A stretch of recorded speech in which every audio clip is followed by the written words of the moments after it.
इबादत को कमजोर समझने की गलती मत करना, ये बहुत चालाक है। इसे पहले से पता था कि ये नौबत आ सकती है। इबादत ने पहले से ही इस दिन की तैयारी करनी शुरू कर दी थी सुभान। अब मुझे समझ में आ रहा है कि इसने वो बुक्स क्यों पढ़ी थी। हाँ सुभान, मैंने इबादत को लॉ की किताबें पढ़ते हुए देखा था अपनी आंखों से।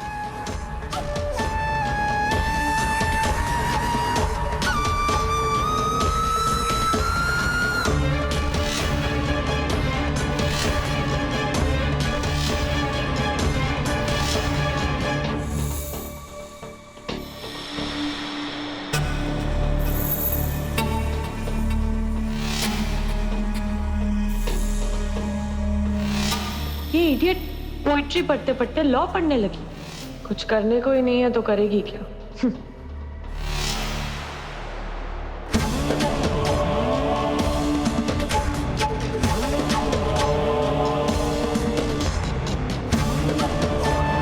इबादत ने ये केस लड़ने की तैयारी बहुत पहले से शुरू कर दी थी सुभान। कहीं इबादत से ये केस हार ना जाए।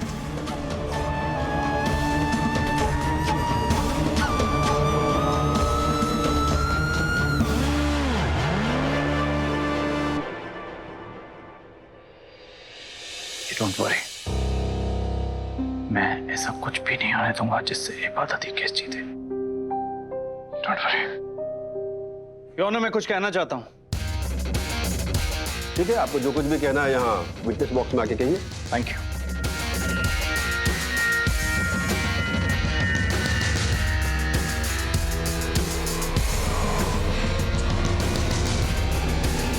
योना, इस लड़की को कानून की कोई नॉलेज नहीं है। ये सिर्फ कोर्ट का टाइम बर्बाद करेगी और कुछ नहीं। अभी से डर गए माय डियर शौहर? तुमने अगर मेरी पीठ पे छुरा भोंका होता तो शायद मैं अपना केस खुद नहीं लड़ पाती, पर तुमने तो मेरे भरोसे का खून किया है और हमदर्दी की वो सारी गुंजाइशें खत्म कर दी है जिसकी वजह से शायद मैं खैरात में तुम्हें इस केस की जीत दे देती। तुमने अपनेपन की कोई जगह बाकी ही नहीं रखी है। पर अब मुझे ये केस लड़ना पड़ेगा और जीतना भी पड़ेगा। क्यों ना? मैंने कहा ना, सिर्फ ये टाइम बर्बाद करेगी और कुछ नहीं। इसे कानून नहीं आता। पर हमें तो कानून पता है ना सुभान जी, इतना तो आपको भी पता है, फिर क्यों चिंता कर रहे हैं? निश्चिंत रहिए। और अगर इबादत जी केस नहीं लड़ पाएंगी, केस हार जाएंगी, तो आपके लिए तो अच्छा है ना, आप खुशी खुशी केस जीत जाना।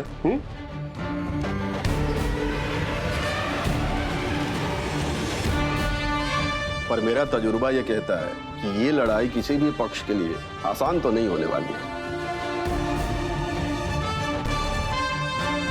और रही बात इनके केस लड़ने या न लड़ने के अधिकार के बारे में, तो ये तो आपको भी पता है कि इनको पूरा अधिकार है केस लड़ने का। तो सुभान जी, हम किसी के अधिकार को तो नहीं छीन सकते ना, तो इन्हें केस लड़ने देते हैं। ठीक है ना, देखते हैं आगे इस केस में क्या होता है।